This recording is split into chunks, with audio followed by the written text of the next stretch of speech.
Hi Booktube, Aaron here, hope you're doing very well. Today I'll be carrying on with something I wasn't expecting to carry on with. It's a continuation of my 2024 library tour, and I was making a video recently, the shelf respect tag, and there's a question about how your library is organised, and usually in my videos the books you can see in the background are those ones there, and as you can see there's another bookshelf here that's got sort of bits and bobs on it, sort of mainly sort of art and craft supplies and things, and then there's this white bookcase here, which I briefly showed in that video, and it's sort of odds and ends. There are books here about poetry, there are some old Penguin books, there's some general non-fiction, there's some drama, there are some anthologies, and so I thought I'd go through the last of the bookcases for this year. So I'm going to film a few and put them up intermittently through the next couple of weeks. So we'll start up on this top shelf, and this is mainly books about poetry, starting off with the Ode Less Travelled by Stephen Fry. Just a very fun book about poetry form, with a lot of poetry writing exercises in there, and it's about just getting you to enjoy writing poetry with no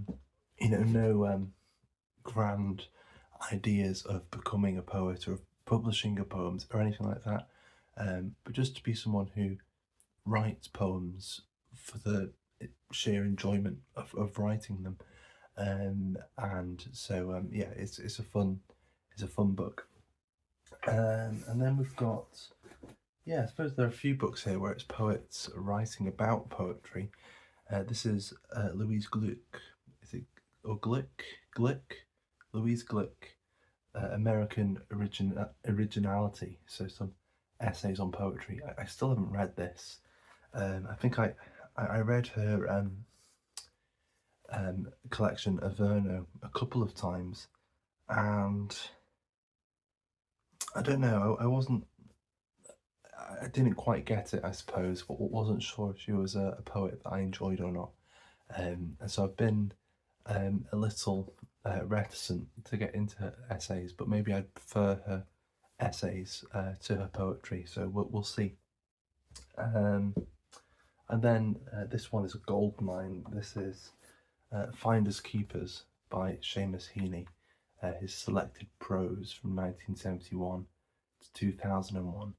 And it's got, lectures that he wrote, random essays, book reviews. There's a book review in here for a translation of Mr. Palomar by Italo Calvino, and this was the first place I'd ever heard of Italo Calvino, and it was just fun because I would never have connected Heaney with Calvino, though in my head they're both very different writers, and yet this is where I first heard about Calvino. And then this book, it came up on, I think it was Joshua Kribo. He was doing a library tour recently, and this book came up and he explained it in a really wonderful way.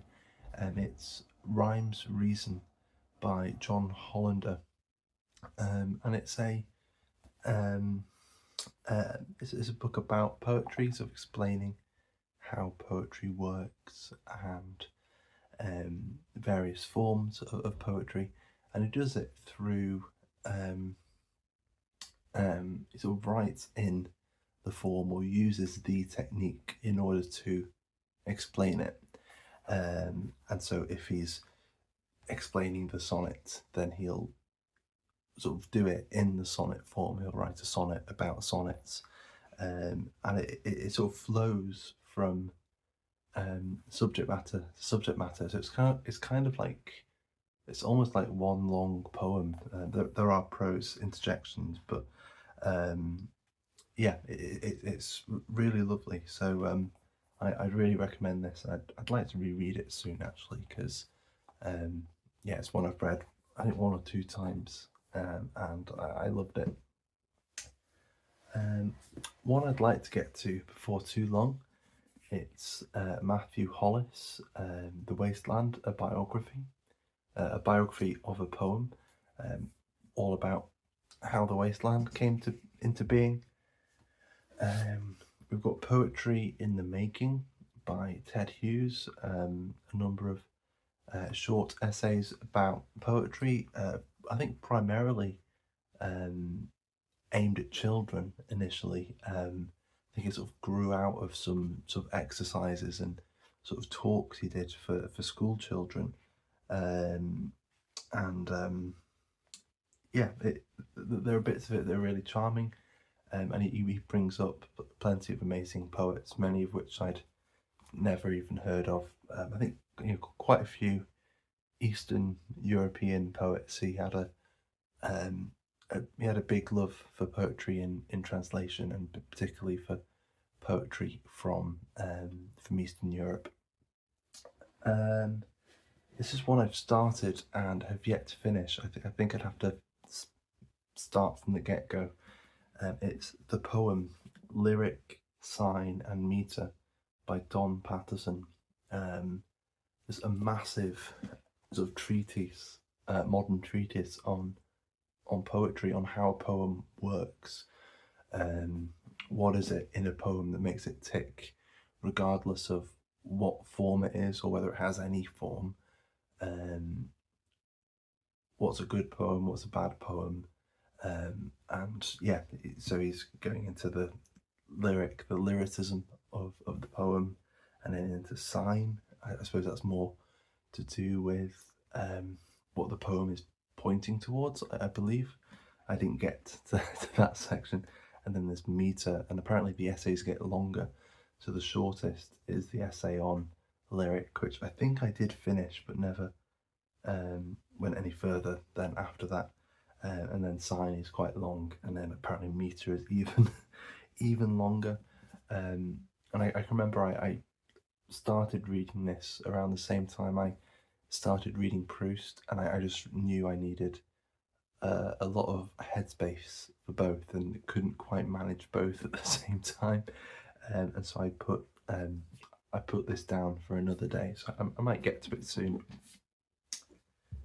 A book I read earlier this year and loved, and it's been a book that's really shaped a lot of my reading this year, at least in poetry, and that's Lives of the Poets by Michael Schmidt, which is just an overview of poetry in English, and it sort of goes in and extemporizes on many of the sort of touchstones, and occasionally he'll bring up a poet that you might not know too well, or place a poet that you might know quite well into a kind of context that you wouldn't quite expect them to, so you get a sort of contrast between various poets from a similar time period.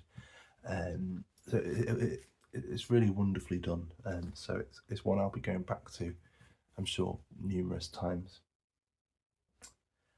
Then we've got A Reader's Guide to T.S. Eliot, a poem-by-poem analysis by George Williamson.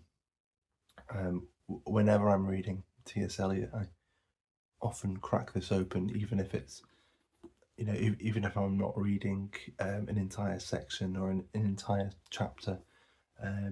There's parts of this I always find valuable, and if I'm feeling a little lost in one of his poems, then it often steers me on the right track. And so I don't have much secondary material on specific poets, but this is one that's served me pretty well. And then on to this next one's more of an anthology. This is A Gathering, a personal anthology of Scottish poems, edited by Alexander McCall Smith. And it's got some wonderful poets in here, and it was my introduction to many of them, like Norman McCaig was one. I don't have much by Norman McCaig. I think it's mainly in other anthologies, but there's also William Dunbar. Who else was there that I liked in here? I mean, obviously there's um, you know Robbie Burns there's some Robbie Louis Stevenson as well. But there's also some Hugh McDermott. Who else was there that I liked in here? There's some W.S. Graham in here. He's one of my favourite poets. Anyway, so yeah, just a great little poetry book to dip in and out of. Next, this one is sort of facing out like this, just because I love the way it looks, and I've never actually read this, but I will do one day. This is Bell's English Poets, and it's really lovely. I think it's volume 1, just the early ballads, and it's just got lots of early English ballads in it, which I haven't read many ballads, but it seems like just through a few anthologies such as these that I've inherited, I've actually got quite a collection of ballads, so maybe I should do a deep dive on them at some point. This one's an interesting one. This is called Specimens of Early English Poets by George Ellis. This is volume 1. Not much to go by here. It looks like a bit of a parcel. There's just a little sticker there, but you might be able to make out volume 1 from 1811. And I've looked that this book is from 1811, and it's just been sort of papered over, and I'm sure at some point it was kind of falling apart. But I just find it very very interesting, and actually, the binding is really going on it. But it goes into a lot of very early English poetry, and it examines it as well. A similar kind of academic book. This is The Trend of Modern Poetry. It's just got the surname in there. Let's see if we can get the full name by Geoffrey Bullock, and it's mainly sort of modernist poetry. So let's see if we've got the table of contents. So begins with the inheritance of the 20th century, and it goes into W.B. Yeats and Walter Delamere, Georgian poetry, the Imagists, war poetry and formal satire, the Sitwell Group, Herbert Reed, D.H. Lawrence and T.S. Eliot, and then recent developments. This is from the early 40s, so it's just a taste of sort of early 20th century literature. Then this is The Golden Treasury by F.T. Palgrave. So again, just one of those sort of classic poetry anthologies that again, it's got a lot of Shakespeare in there, but the best songs and lyrical poems in the English language apparently. I'd have to go to the index to see who's in there, but it's just seems to be a random sort of mishmash of stuff. It's not chronological. It's not by sort of movements or anything like that. It's just as Palgrave decided to put them together. Then we have 12 poems considered by L.E.W. Smith. This is a really great little book. It just takes 12 poems. Let's see, I was recently looking at Ode to the West Wind by Shelley in here. It's just 12 poems with and it has the text of the poem in there, and then there's an essay, a short essay on the poem. So it's got the anonymous ballad Sir Patrick Spence, the lover complaineth to his lute of the unkindness of his lady by Sir Thomas Wyatt. Sonnet, what number? I'm terrible with Roman numerals. LXX3, what would that be? Yeah, I'm not going to work that out now. Satire number 3 by John Donne. To His Coy Mistress by Andrew Marvell. The Sick Rose by William Blake. Lines Composed a Few Miles Above Tintern Abbey by William Wordsworth. Ode to the West Wind by Percy Bysshe Shelley.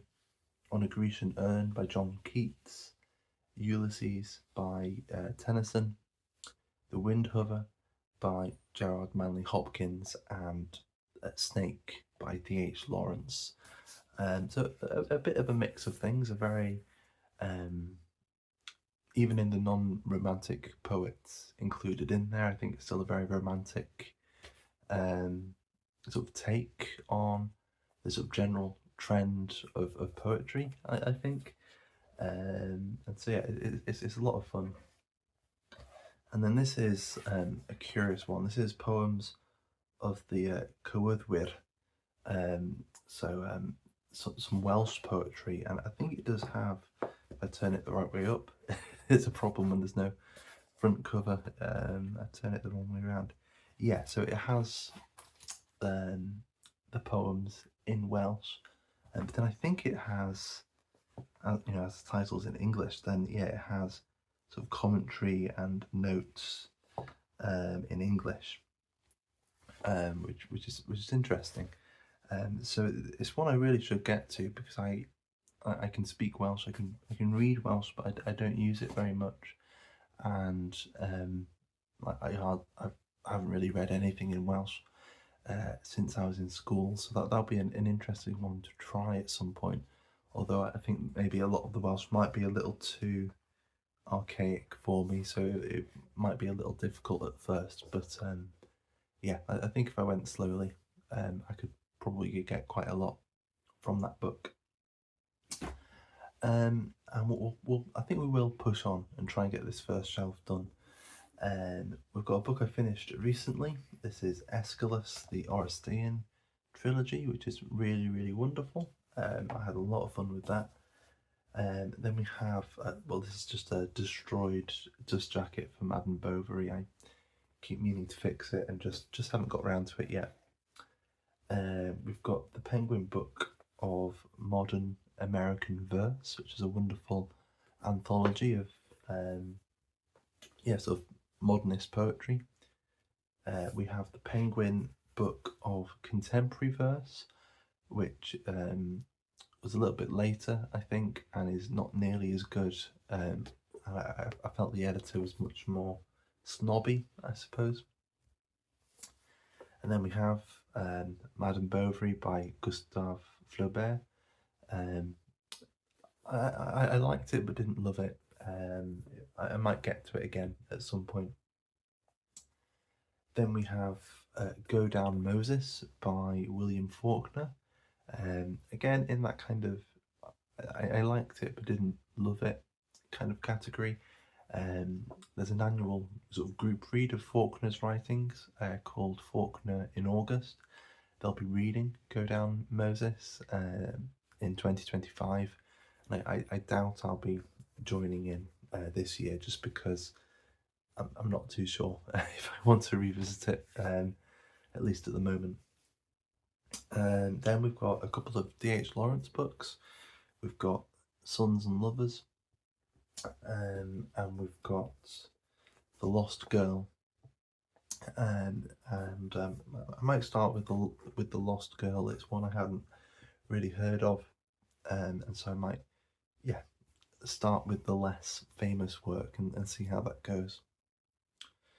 Then we've got Friends and Relations by Elizabeth Bowen. I don't think I've really read anything by Elizabeth Bowen before, so this is one I'm curious about, and I might try and get to this relatively soon.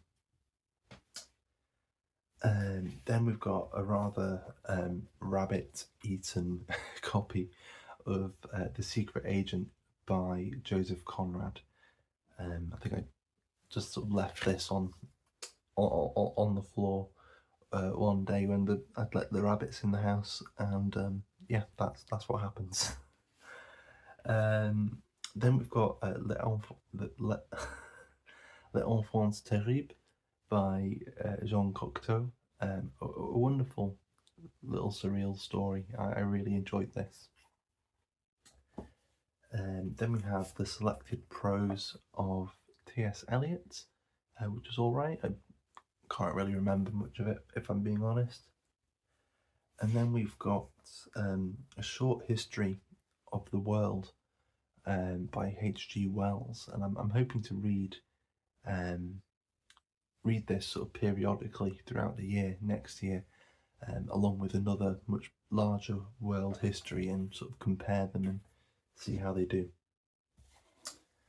Then we've got this is Richard Holmes, Coleridge, Darker Reflections. This is just a biography of Coleridge. This is actually my dad's, and he started it and wasn't particularly enjoying it, and so he passed it on to me and said I could read it and let him know any interesting facts or anything, I should report back to him. So yeah, I'm thinking of including that in a kind of loose grouping of some other books next year, but I'll make another video about my plans for next year. The Diaries of Franz Kafka, really wonderful. I had a lot of fun reading these. You're never too sure what you're going to get in his diaries. Then we've got Ulysses Found by Lee Bradford, which is about sort of sailing the I think it's about sort of sailing the area where the Odyssey is set, and sort of looking at